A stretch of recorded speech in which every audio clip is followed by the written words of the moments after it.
तेरे आश्रम। हेलो, हाजिर नाजिर जिंदा रहूं तेरे ही आश्रम। शर्ट खोलो।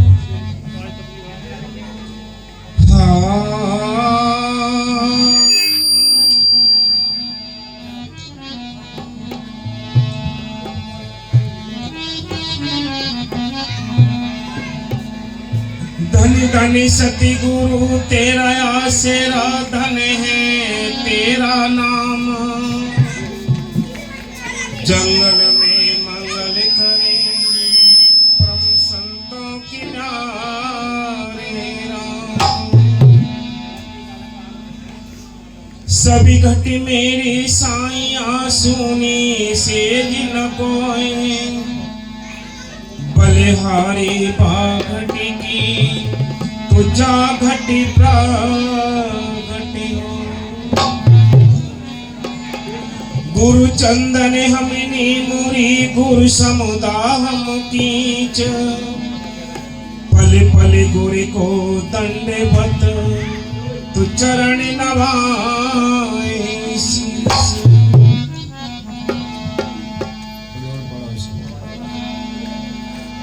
गुरु लागी करमी जंजीर, मैं कैसे गारे आऊं।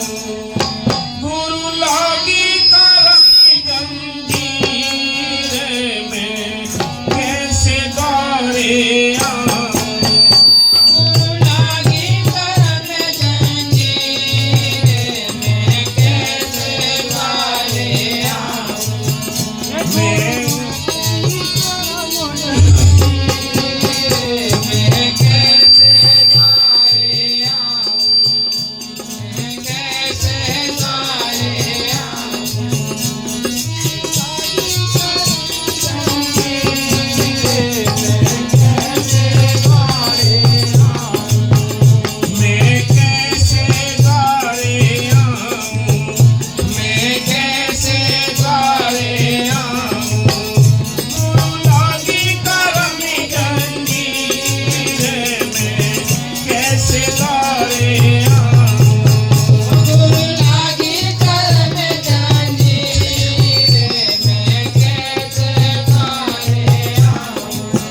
रोम रोम मेरे गुनाह बसे हैं, रोम रोम मेरे गुनाह बसे हैं, रोम रोम मेरे गुनाह बसे हैं।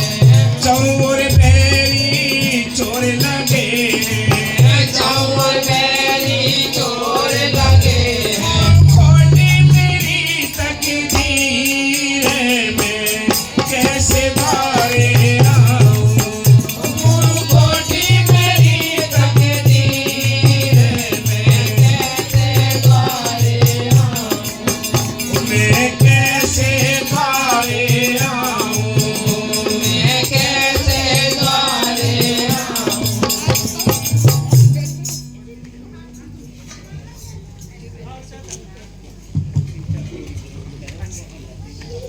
मालिक इंसानी चोला पहनता है।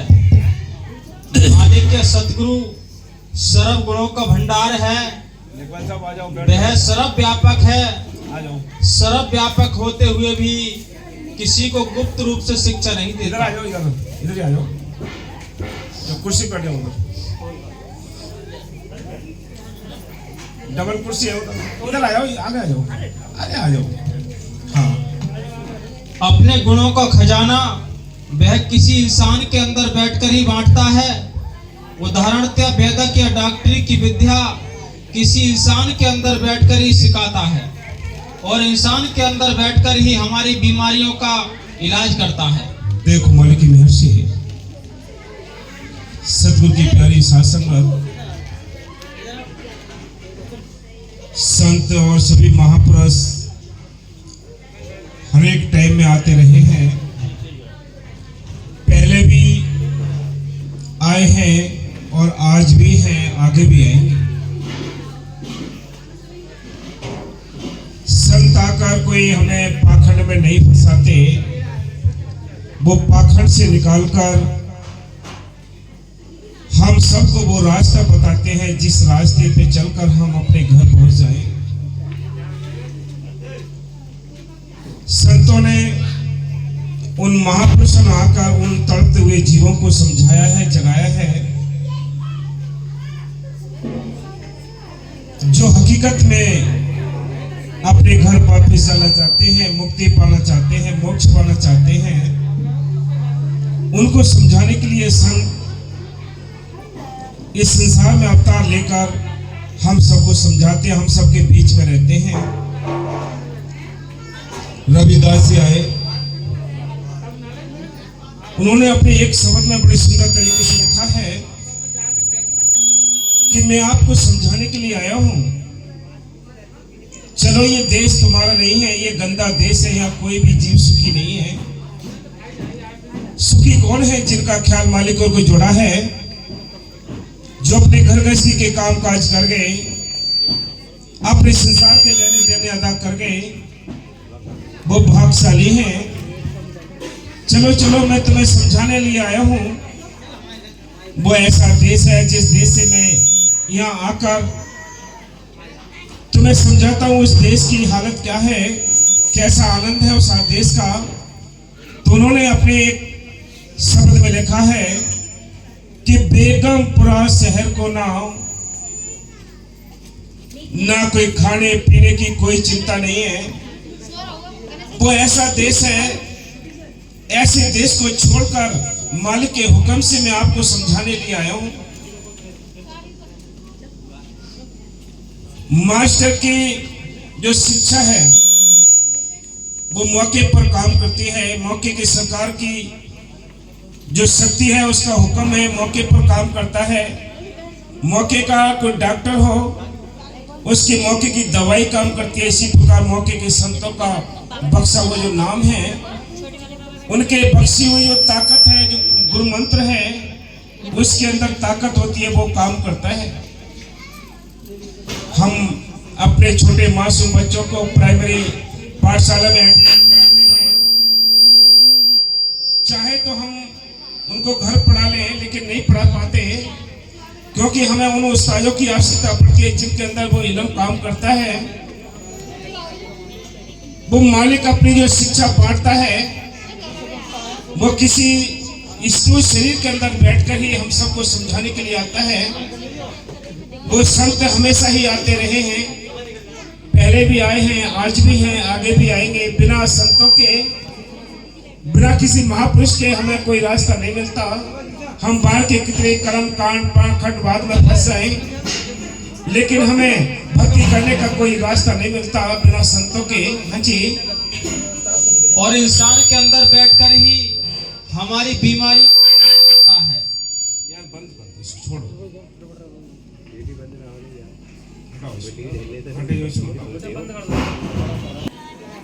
अरे गुरु लागी करम जंजीर में कैसे गारे आऊं। गुरु लागी करम जंजीर में कैसे गारे आऊं। कैसे गारे आऊं, मैं कैसे गारे आऊं, मैं कैसे गारे आऊं। गुरु लागी करम जंजीर में कैसे गारे आऊं।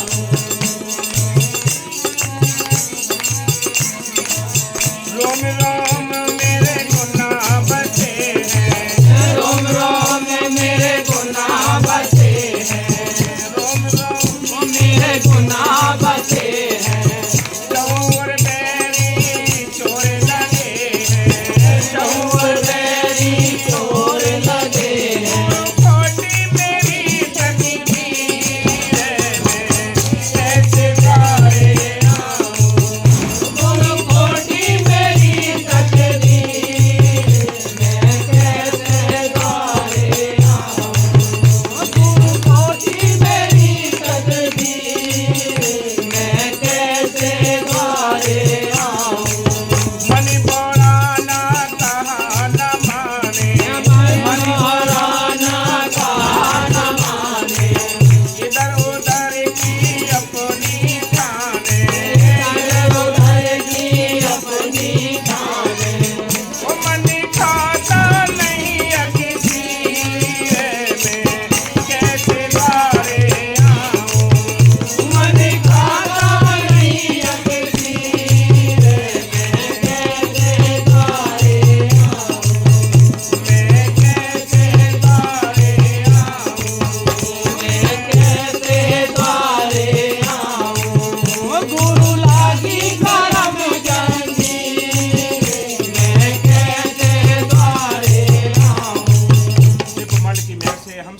संसार में फंसे पड़े हैं। यहाँ जो फंसने का कारण है हमारे अपने ही कर्म है। मन हमारे ऊपर बैठा है, वो हम पर हावी है, वो हमसे उल्टे काम कराता है। संत कहते हैं ये मन आत्मा के साथ इसलिए लगाया है कि ये आत्मा को गुमराह कर दे, ताकि कोई परमार्थ का कार्य ना करे, कोई अपने घर ना जा सके। इसलिए संत कहते हैं कि मालिक की मेहर से बड़े सुंदर टाइम मिला है, बड़ा मनुष्य जीवन मिला है। ये 84 लाख जुनियों में सबसे अव्वल जीवन मिला है, जिसमें बैठकर मालिक को हम याद कर सकते हैं, मालिक को याद कर सकते हैं। इसलिए संत कहते हैं ये बड़ा सुंदर मौका है। इस मनुष्य जीवन के अंदर बैठकर ही हम अपने कर्मों का ऋण खत्म कर सकते हैं, इनको अदा कर सकते हैं। और कोई चांस नहीं, ये चांस है तो एक मनुष्य जीवन है। इसमें भी हमने लापरवाही की, आवारागर्दी की, परमात्मा की चिंता ना की, तो याद रखो ये जन्म यूं ही बर्बाद चला जाएगा। हाँ जी। और गुरु लागे करम जंजीर में कैसे, गुरु लागी करम जंजीर में कैसे द्वारे आऊं, मैं कैसे द्वारे आऊं, मैं कैसे द्वारे आऊं। गुरु लागी करम जंजीर में कैसे द्वारे आऊं, कैसे द्वारे आऊं। मैं बलहीन दीन लाचारी, मैं बलहीन दीन लाचारी, 84 में होती भारी, 84 में होती भारी। मेरी चले नहीं रे तकदीर में कैसे द्वारे आऊं, मेरी चले नहीं तकदीर में कैसे द्वारे आऊं।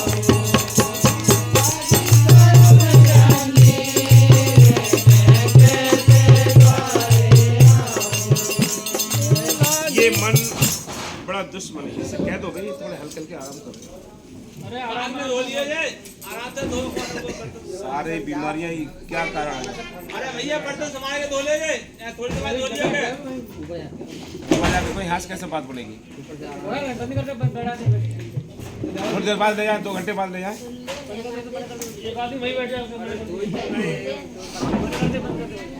मना कर दियो भैया, कुर्सी कुर्सी करती। रूहानी दौलत किसी इंसान को मालिक के हुक्म से मिलती है। देखो आपको जो नाम मिला है, ये संतों का फैसला है कि ये जो रूहानी दौलत है ये आपने अपने आप नहीं ली, ये मालिक के हुक्म से मिली है और बहुत कीमती वस्तु है। इसके बारे में संत कहते हैं कि ये नाम बहुत बड़ा अमोलक है, कि वे ये 2.5 अक्षर है, लेकिन इसके अंदर बहुत बड़ी शक्ति समाई हुई है। आप इसकी कदर करो, कदर करोगे या आपका जन्म सफल हो जाएगा। कदर ना की तो कितना ही आप कुछ कर लें, कुछ भी नहीं बनेगा। अगर हम कर्मों के ऋण को खत्म करना चाहते हैं तो आपको परमार्थ की चिंता करनी ही पड़ेगी। सेवा, सिमरन, दर्शन, सत्संग में आपको लगे रहना पड़ेगा। हाँ जी। उसका प्राप्त करना इंसान के अपने बस की बात नहीं। हाँ जिन जीवों को संत मालिक के हुक्म से रूहानी दौलत बख्शते हैं, हाँ। वे रूहें मालिक की दरगाह से बनी बनाई आती हैं। बंद कर ले, दोबारा चलो।